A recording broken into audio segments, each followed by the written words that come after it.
व्यवस्थाएं तो बहुत सरकार के पास हैं, लेकिन वह व्यवस्था भ्रष्टाचार में जो है वो चकनाचूर दिखाई दे रहा है।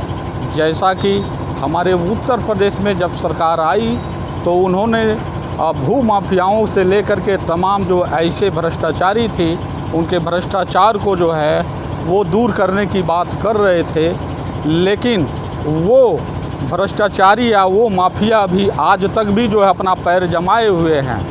जैसा कि आज महाराजगंज ज़िले के निचलौल तहसील पर हम खड़े हैं और हमारे पीछे ये पीड़ित परिवार हैं, पीड़ित लोग हैं। जैसा कि अगर देखा जाए तो लगभग ये 7 लोग मौके से मौजूद हैं और ये लोग अपनी पीड़ा को लेकर के और आज दर दर भटकते हुए ये तहसील गेट पर आए हैं। तो इनके पीड़ा को देख करके आज मेरे द्वारा इनकी बातों को जो है और सुना जाएगा और इनकी बात जो है आगे तक पहुंचाया जाएगा। और इसमें अब हम इन्हीं लोगों से बात करेंगे कि क्या वो मामला है और किस तरीके की मामला है कि आप लोग इतने दिन से भटक रहे हैं और सारा कुछ होते हुए। तो आइए हम इनसे बात करते हैं। और क्या नाम है, कहाँ के रहने वाले हैं सर? क्या नाम है दादा? मेरा नाम रामपत है जी। मैं सिखुई का रहने वाला हूँ। क्या मामला है सर? सीलिंग का मामला है। 1996 में हम लोगों को सरकार के द्वारा पट्टा मिला था।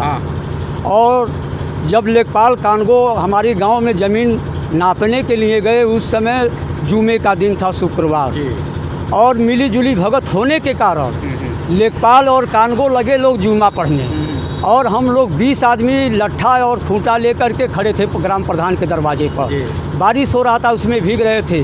हम लोग ऐसा कहे कि भैया अब आप चलेंगे नापने के लिए? ये लोग कह रहे कि बारिश हो रहा है, अभी थाने से पुलिस नहीं आए हैं, आ जाएंगे तो हम लोग चलेंगे। तो हम लोग शोर मचाना चालू किए तो ये लोग निकले और जो गांव से हम लोग कम से कम 50 मीटर दूरी गए तब तक हाई कोर्ट से स्टे आ गया और हम लोग समझ गए कि ये लोग स्टे का प्रतीक्षा कर रहे हैं। उसके बाद ग्राम प्रधान ने कहा कि भैया ठीक है, स्टे आ गया है तो हम तुम लोगों का मदद करेंगे, हमारे द्वारा पट्टा मिला गया है और सब ज़मीन मिला है और हम तुम्हारा मुकदमा लड़ेंगे और हमारा साथ दो। हम लोग 15 साल उनका साथ दिए, उनको प्रधान 3 बार बनाए, लेकिन हम लोग पैसा भी देते थे, लेकिन हम लोग हाई कोर्ट देखे नहीं थे, हम लोग जाने वाले नहीं थे, इसलिए उनको अगुआ बना करके उनको हम लोग पैसा देते थे। देखिए, और भ्रष्टाचार की बात इन्होंने खुद हमारे माइक पर किया। इन्होंने कहा कि 1996 का पट्टा मुझे मिला और संविधान तरीके से और तहसील के जो भी लेखपाल कानगो थे वो मौके से ग्राम सभा में गए और वो नपी का जो भी कारोबार था स्टार्ट किए, लेकिन कुछ समय के लिए हमें जो है वो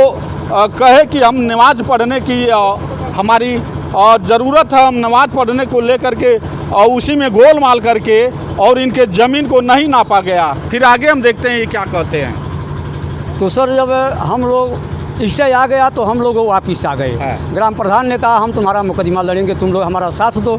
तो हम लोग उनका साथ दिए 15 साल तक, और वह 15 साल के दिन में एक दरखास्त हाई कोर्ट में नहीं लगाए थे, जबकि हम लोग पैसा देते थे मजदूरी करके, लेकिन उन्होंने एक दरखास्त नहीं लगाया था। हम सोच विचार करके हाई कोर्ट गए, अपना फाइल निकलवाए तो देखे कि 15 साल के अंतर्गत इन्होंने एक दरखास्त हाई कोर्ट में नहीं लगाया है। उसके बाद अपना फाइल निकाल करके हम अपना मुकदमा चालू किए और हमारा मुकदमा चलते चलते क्या हुआ कि 15/5/2019 में हम लोग स्टे खारिज करवाए और स्टे खारिज करा करके वह पेपर ले करके हम लोग आज 6 साल से तहसील का चक्कर मार रहे हैं। कोई अधिकारी नहीं हम लोगों का सुन रहा है। जो भ्रष्टाचार हमने पहले बोला है कि भ्रष्टाचार कहाँ है और कैसे हो रहा है, अभी रमापति के द्वारा ये बताया गया कि जिस ग्राम प्रधान को हमने चुना था वो ग्राम प्रधान लगभग 15 साल रहे और उनको एक वोट दे करके हमने ग्राम प्रधान ग्रामवासियों के द्वारा बनाया गया, लेकिन वह प्रधान लगभग 15 साल हम लोगों को गुमराह करके वो रखे रहे और कहे कि एप्लीकेशन पढ़ रहा है, लेकिन इनके रमापत अपने मौखिक मुख से वो खुद बताए कि जब ये हाई कोर्ट का मामला आया तो वहाँ कोई भी एप्लीकेशन नहीं पड़ा। आगे क्या हुआ? उसके बाद जब हम लड़ना करे तो हमारा उनका स्टे खारिज करवा करके आए और हम लोग इतने दिन से तहसील का भ्रमण कर रहे हैं। एक बार हम हम लोग इकट्ठा होकर के डीएम साहब के पास अपना दरख्वास्त लेकर के गए। तो यहाँ है निचरौल तहसील में हम दरख्वास्त 80% नहीं डीएम साहब के पास पहुँचता है, जबकि मौके के अधिकारी लोग दरख्वास्त रास्ते में छीन लेते हैं। क्या कारण है? अब इसका कारण तो हम नहीं बता पाएंगे। क्यों? क्योंकि ये दरख्वास्त लोग पढ़ना चालू कर देते हैं और पढ़ करके जिस विभाग का दरख्वास्त रहता है उस विभाग को पहुंचा देते हैं लोग। तो हमारा दरख्वास्त नहीं पहुंच पाया। हर शनिवार को समाधान दिवस लगता है और इस तहसील में जो पीड़ित व्यक्ति रहता है समाधान दिवस में अपनी प्रार्थना पत्र को लेकर के आता है, लेकिन जब वह आगे अधिकारी के वहाँ बढ़ता है तो जो लेखपाल कानगो जो संबंधित लोग रहते हैं वो उनके एप्लीकेशन को ले लेते हैं, मैटर को देखते हैं, वही रोक देते हैं, लेकिन वह काफ़ी आगे नहीं बढ़ती। आगे क्या हुआ? फिर हम प्रतीक्षा कर रहे हैं कि कब तहसील दिवस आएगा। 1 महीने का बाद जब डीएम साहब का तहसील दिवस आया तो हम लोग सभी लोग मिल करके दरख्वास्त लेकर के डीएम साहब के पास जब गए तो यहाँ के अधिकारी लोग बोले कि अरे कहाँ जा रहे हो, कहाँ जा रहे हो? हम कहें भैया हम सबका मैटर हम लोग जाएंगे डीएम साहब से अपनी दुख भरी कहानी सुनाएंगे। तो आखिर आनंद फानल में हम लोग गए और तहसीलदार साहब हमारे साथ गए और वो जा करके डीएम साहब को कहें मोबाइल दिखा करके कि देखिए इसमें मुकदमा चल रहा है। तो हम कहे आपसे हम कई बार एप्लीकेशन डाल चुके लेकिन आपने हमको कागज़ नहीं दिखाया, आपने मौखिक कहा। हम मौखिक लेकर के कहाँ जाएंगे मुकदमा लड़ने के लिए? यदि मुकदमा है तो हमको जाकर संख्या दिखाइए, हम जाएंगे कोर्ट का शरण लेंगे। लेखपाल कह रहे हैं कि सुप्रीम कोर्ट का स्टे है। उन्होंने कहा भैया तो हमको सुप्रीम कोर्ट का स्टे का नकल दीजिए, हम सुप्रीम कोर्ट जाएंगे। जबकि हम वहाँ फ़ोन करवाए सुप्रीम कोर्ट में तो वहाँ कुछ नहीं है। हाई कोर्ट में अपने वकील के पास हम फ़ोन किए, वो भी कह रहे हैं कि यहाँ कुछ नहीं है। तहसील में हम नेट से निकाले अपना कागज़ की हमारे 1996 से और 15/5/2019 के और 25 के बीच में कोई और कुछ लगा है हमारे फाइल में तो यहाँ कुछ दिखाई नहीं दे रहा है। हमारा आर्डर निकल रहा है तो यहाँ लोग कह रहे हैं मुकदमा है। यही तो बात है सर जी। और हम लोग दिए डीएम साहब के पास और डीएम साहब को जब दिए तो यहाँ जो 14 नंबर का अंक लिखने वाला व्यक्ति बैठा है वह व्यक्ति हम लोगों का अंक गलत कर देता है। अब ना जाने किस दबाव में, किस उच्च अधिकारी के दबाव में आकर के वह गलत नंबर लिखता है।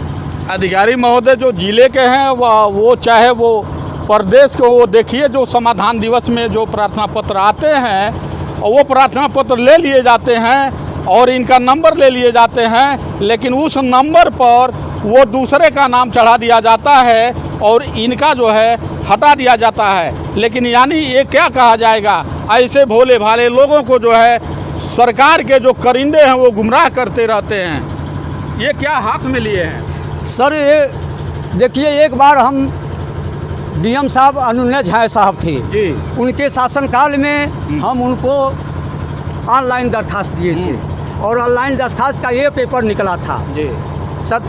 क्योंकि मिला 27 साल पहले गरीब पट्टा मिला था पट्टा और कब्जा नहीं मिला। यही वही पट्टा है अनुन्य झा साहब जिस समय उनके शासनकाल में था।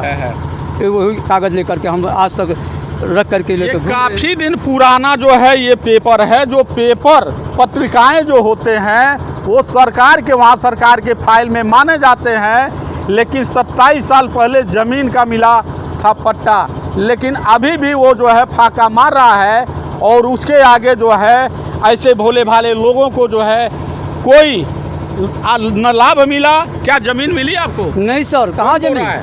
राम कुमार शुक्ल बोल रहे हैं, हमारे गांव के दबंग व्यक्ति हैं। क्या वो उस पर कोई ज़मीन पे कुछ केसीसी वगैरह हुआ क्या आपका? जी, हम केसीसी लिए हैं। हमको मोदी जी पीएम सम्मान निधि योजना के तहत 2000 देते हैं। जिस व्यक्ति के द्वारा जिस पीड़ित व्यक्ति के द्वारा जो न्याय के लिए लड़ रहा है उस व्यक्ति के द्वारा जो है उस ज़मीन पे केसीसी या जो भी और लाभ लेना है वो ले रहा है, फिर भी ज़मीन ऐसे व्यक्ति के पास नहीं है। क्या नाम आपका? कहाँ रहने वाले हैं? सिखोई। क्या है ये? अरे क्या जमीन जोत रहे हैं? नहीं बाबू। कौन जोत रहा है? राम कुमार ये पट्टा है क्या आपका? हाँ। क्या नाम आपका है? हाँ बताइए क्या है? पट्टा है। पट्टा है, मिला नहीं जमीन? जमीन नहीं मिल रहा। कौन जोत रहा है? राम कुमार शुक्ल। कहाँ रहने वाले हैं? सिखोई। बोलिए क्या नाम आपका? जी सर, ध्रुव नारायण। ये क्या लिए आप हाथ में? जी सर, ये इंतखाब है। खतौनी है? जी सर। जमीन नहीं जोत रहे हैं? नहीं सर, केवल कागज लेके दौड़ रहे हैं? जी सर। बोलिए हाँ, क्या लिए हैं? खतौनी। अच्छा, खतौनी है। हाँ। जमीन आपके पास नहीं है क्या? नहीं मिला। किसके पास है? रामकुमार शुक्ल को। अच्छा अच्छा, बोलिए क्या आप कहना चाहेंगे? ये ज़मीन कहाँ है? रामकुमार शुक्ल बोल रहे ये क्या हाथ में लिए हैं? खतौनी है। आप बताइए। खतौनी है। खतौनी है? हाँ। केवल यही भर आपके पास है? हाँ, बस यही बात है। वो ज़मीन नहीं आपके जमीन पास? नहीं मिला है। किसके पास है? शुक्ल के। अब देखिए लाइन में सारे लोग अपने कतार से लगे हुए हैं, लेकिन ये भोले भाले जो गरीब हैं, जो पीड़ित व्यक्ति हैं, ऐसे व्यक्ति ये दर दर भटक रहे हैं, लेकिन इनको अभी तक न्याय नहीं मिला। ये न्याय कहाँ मिलेगा? संविधान के कोटि से मिलेगा, संविधान से ही मिलेगा। संविधान के ही तहत जो भी अधिकारी वो दिल्ली से लेकर के इस तहसील तक बैठते हैं, उनको देख करके वो काम करना है, लेकिन फिर भी संविधान के प्रति निरंकुशता दिखाई दे रहा है। और ऐसे भोले भाले ये व्यक्ति जो है ज़मीन होते हुए इनके नाम से ये पीड़ित पड़े हुए हैं। ऐसे में क्या कहा जाए? ये भूमि माफिया न कहा जाए या भ्रष्टाचारी न कहा जाए तो फिर क्या कहा जाए? ये इन लोगों की जो दर्द है वो कौन सुनेगा, कौन देखेगा? ऐसे भोले भाले लोग हैं। मेरा चैनल देखने के लिए मेरे नंबर को जो है नोट कर लें। कोई भी समस्या हो, कोई बात हो, कोई न्यूज़ कवरेज कराना है तो मेरा नंबर नोट कर लें। मेरा नंबर है 91 15 23 67 32। अशोक कुमार।